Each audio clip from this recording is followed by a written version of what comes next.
We can wait a couple minutes or we can get started.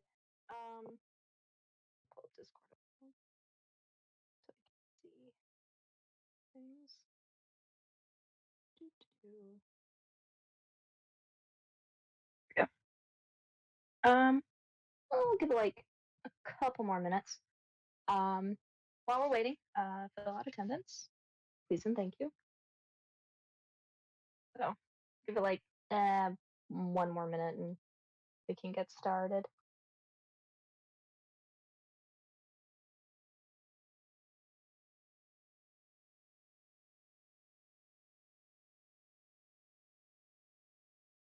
Was up there and put it out.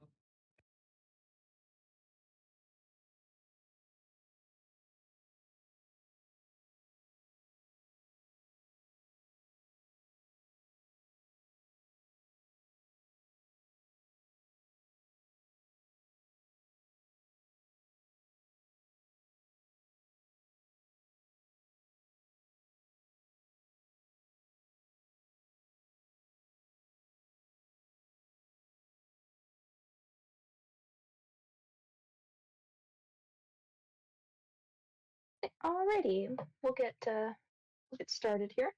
So hello everybody, welcome. Kind of a small crowd tonight, but that's okay. I'm cool with that. So uh, just kind of want to do more of a chill, laid back, less crazy technical meeting tonight. So kind of the idea for this one.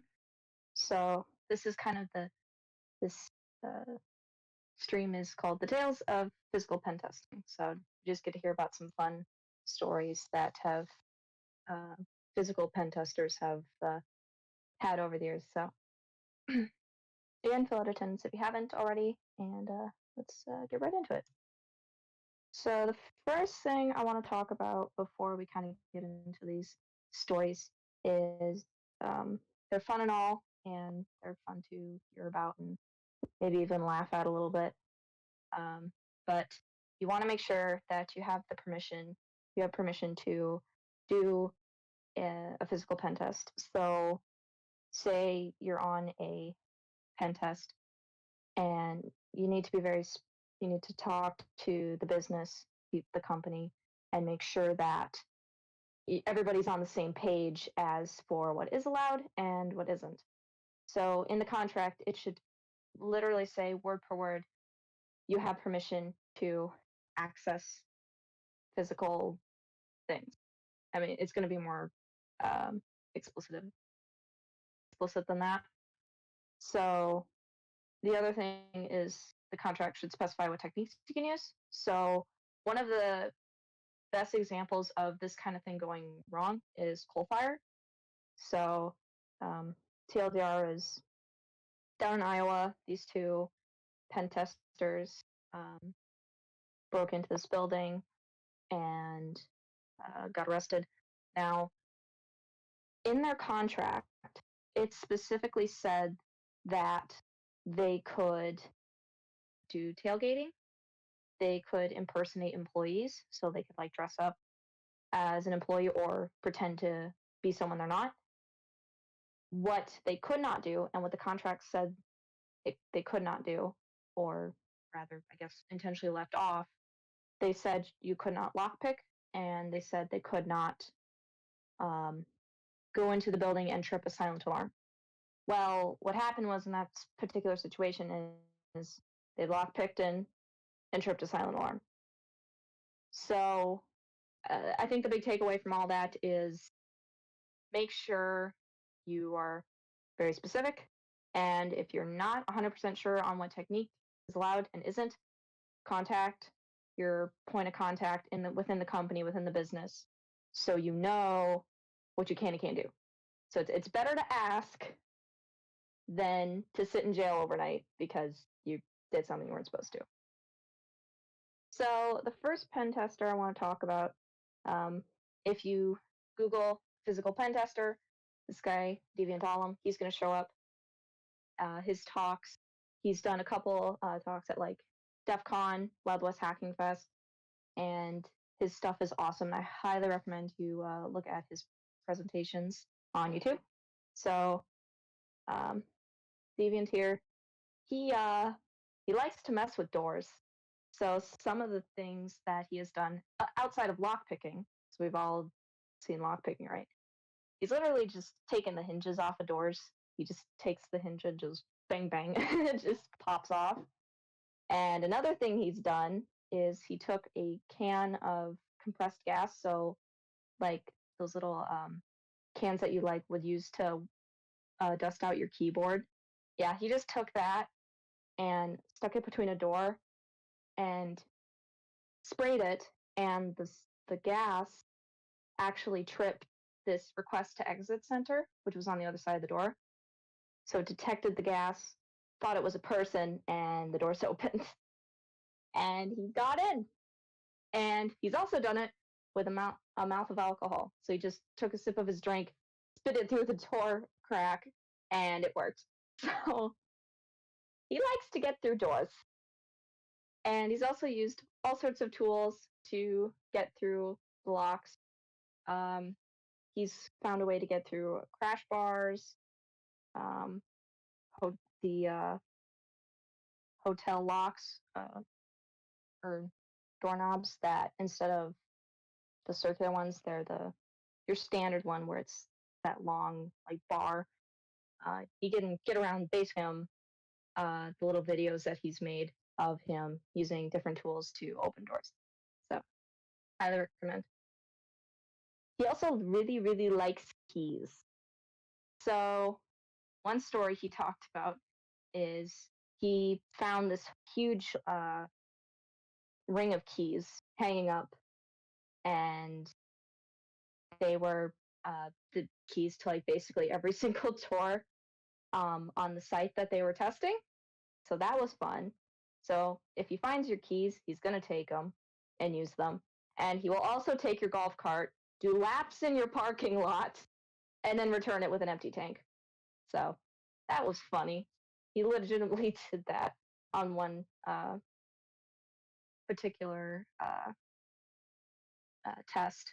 He just found a golf cart with keys in it and took it for a joyride because they weren't catching on to him. He was bored. So he's also used this key called the CH751 to open a wall full of filing cabinets, which turned out to be the HR archives. And found the exact same filing cabinets in a different room, same filing cabinets, same key, same information. So that was funny, a story he told. And he's also used 1284X key, so it's just this. These keys are just really common keys that you can buy off Amazon for super cheap. So he used 1284X key to open a locked police cruiser and start it. He turned the engine on. Uh, so yeah, that's some of the different things he's done with keys. So he likes keys a lot. So another thing that physical pen testers, Deviant himself included, they like to dress up and pretend to be different people. So one particular person he's played is he's pretended to be an elevator technician, and he has a really great story about the one time he pretended to be an elevator technician, and I highly recommend going and watching the video about it because it's absolutely hilarious the way he tells it. Um, but basically, he I don't want to spoil it in case you want to go look it up yourselves. Um, he went into an elevator and he actually had an elevator key that can turn the elevator on and off. And he used that to turn the elevator off and just kind of hid in the elevator for a while. And everyone just thought he was in there repairing it. And he really wasn't. He was just waiting on his buddy who was at the hotel to come back with the scripts and payloads that they were going to use to get more information. Another one I've heard of is construction worker. I went to Wild West Hacking Fest in 2019, and I remember a talk about physical pen testing.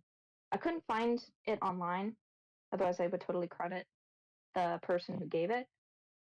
Um, it was really weird. I couldn't find it on the YouTube channel, but I remember he talked about how he's dressed up as a construction worker and just walked into buildings, and he looked official. Everyone was like, "Ah, yes, construction worker. We must let this man go and fix this thing." So all he did is he wore a hard hat and the reflective vest, and he could basically get anywhere he wanted. Another common costume that they'll wear is business casual or business professional. So an example that they gave in videos was sometimes they like to dress up as examples like an AT&T technician.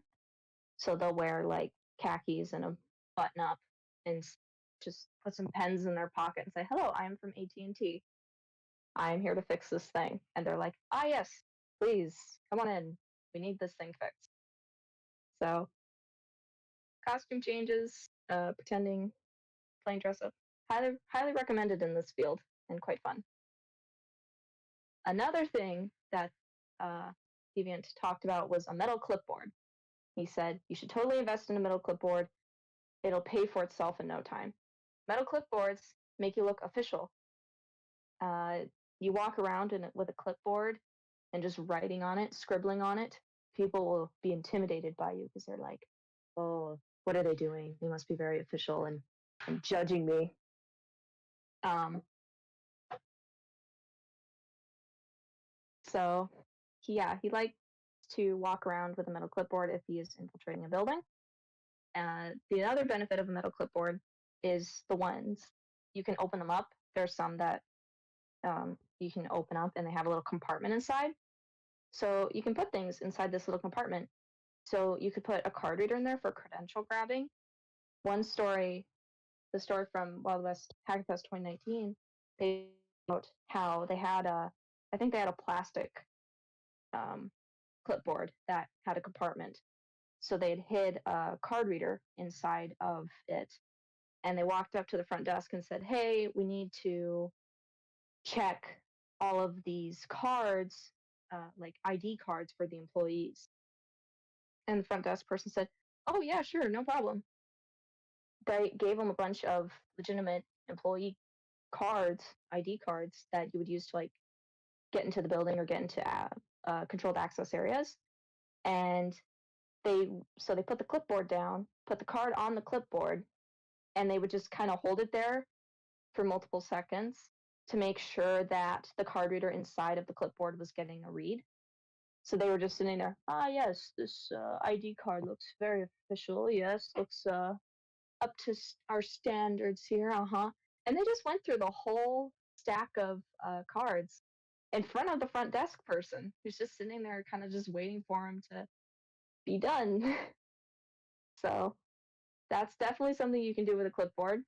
You can also hide tools in the clipboard compartments. So if you need to put lockpicking tools in there, etc. My favorite thing that you can put inside of these clipboards is snacks, because that's what I would do. I would just put nothing but snacks in there. And while I'm sitting there waiting for like people to leave so I can go into a controlled area, I'm just sitting there eating like goldfish or something. So yes, and yes, I have seen pictures of Deviant where he put snacks inside his clipboard. So I highly recommend doing that. So another pen tester I want to talk about is Bryce itself. So he presented at the virtual Wild West Hacking Fest in 2020. So um, same kind of idea as Eva Dahlem. He is also a physical pen tester. I think he works for a different company than Deviant. So Bryce, what he likes to do is he likes to break into banks legally, of course. It doesn't take money. One of his favorite techniques that he likes to do is he likes to bring random people flowers and chocolates. I'm not kidding. Seriously, he looks up like a flower or chocolate delivery service in the area and then impersonates an employee from that company and is like, "Yes, hello, I have this delivery for so and so from an anonymous person, an anonymous admirer." he typically can get in, and because they'll just say, "Oh yes, they're on the third floor. Go up, go on up in the elevator." And they so he just likes to give people flowers and chocolates, but what he's really doing is scoping out the building. So I don't know. I feel like I would order 2 boxes of chocolate and then the one chocolate box for the person, and then while I'm uh, doing reconnaissance, just sitting in there. He also likes to act dumb. So if he gets caught, like someone challenges him, like, "What are you doing here?" He likes to put dumb and like go, "Oh, am I? I'm looking for this person. Are they on this floor? No. Oh, sorry." So he likes to do that. That's his um the technique he likes to use for different, basically if he gets caught in the act. He prefers a leather binder to a metal clipboard, actually. But honestly, if the leather binder doesn't have a snack compartment, is it really worth it? Like, come on, gotta have snack compartment. So yeah, he likes to walk around with a leather binder to look official. So he likes to dress more business professional and be like a higher up and like, oh, my boss is gonna hear about this. And the last thing he likes to do is lose his wedding ring a lot. So basically, what he's really doing while he's pretending to look around on the floor for his wedding ring, he's really plugging in a keylogger in the back of your computer. So if you come back from to your desk and they're just someone's on the floor like, "What are you doing?" and you ask, "What are you doing?" "Oh, I dropped my wedding ring." Maybe go check the back of your computer and make sure you didn't get a keylogger plugged in, or a USB that's not supposed to be there. So that's the excuse he likes to use if he gets caught in the act of trying to plug in a keylogger or a USB. So he just likes to pretend he lost his wedding ring or lost a pen, something like that. And it's like, "Oh, it rolled back behind the computer. Don't read into it, but you should." So overall, in conclusion, um, there's tons of other pen testers, physical pen testers out there. I just covered 2 of them. Um, they don't tip. There's not a lot of physical pen testers out there that really showcase their stuff the way Deviant and Bryce do. So these guys were the best I could find. But there's plenty of them out there, and big takeaways like, physical pen test is exciting and it's fun to hear stories about it. If you go to a cybersecurity conference, chances are there's going to be at least one talk about physical pen testing, and it's going to be full because lots of people love to come and hear about all the different ways that the speaker has gotten in. And for me, when I'm listening to these talks, I think the big takeaway is like creating your own technique. So it's like, okay, if I was in that situation, what would I have done? So an example is like, if I need to get these tools into this building, lock picking set, what have you, instead of like trying to hide them in my wallet or hiding them like sneakily in a pocket, it's like I just would carry around a big purse because, who's gonna be suspicious of a woman carrying around a purse, right?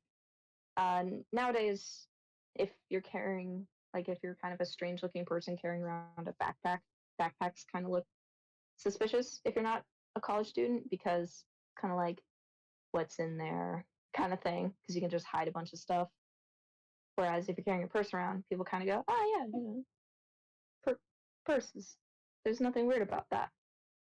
So my thing, I think the biggest thing is like you need to play to your specific strengths, talents. Um, if you look at men women thing, like sometimes it's easier for guys to get past certain people, and sometimes it's easier for girls to get past certain people. It's easy character, that kind of thing. So if you want to be a physical pen tester, which you know can be a little hard to do, um, because it's businesses tend to get a little nervous when you're um, when you're like, yes, I want to break into your building. But if you do get the chance to do it, I think the biggest thing is to kind of build off the big ideas that you see Stevens and Bryce do and kind of twist them to make them work the best for you and to um, make them work best for the particular business, particular situation that you're going into. So, I mean, these guys, they've come up with great stuff and um, highly, highly, highly recommend that you, uh, if you ever get the chance to hear them talk, highly recommend you do it. Look up their stuff on YouTube. Their videos are awesome, and just watching them at work is super cool. And yeah, that's here are the two YouTube videos. So the first one is Deviant's talk from 2017, which techniques haven't changed that much. And then the bottom one is Bryce's from 2020. So um, yeah, that's pretty much it about physical pen testing. Does anybody have any questions, or do you have a story of your own that maybe you were a physical pen tester or you've done a physical pen test? And do you have maybe a fun story to tell about your adventures?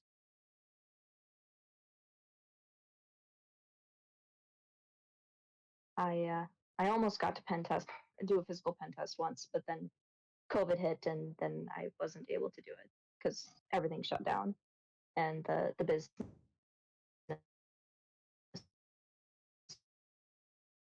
went completely remote. So that's why I wasn't to do it. But yeah, so I was almost a physical pen tester.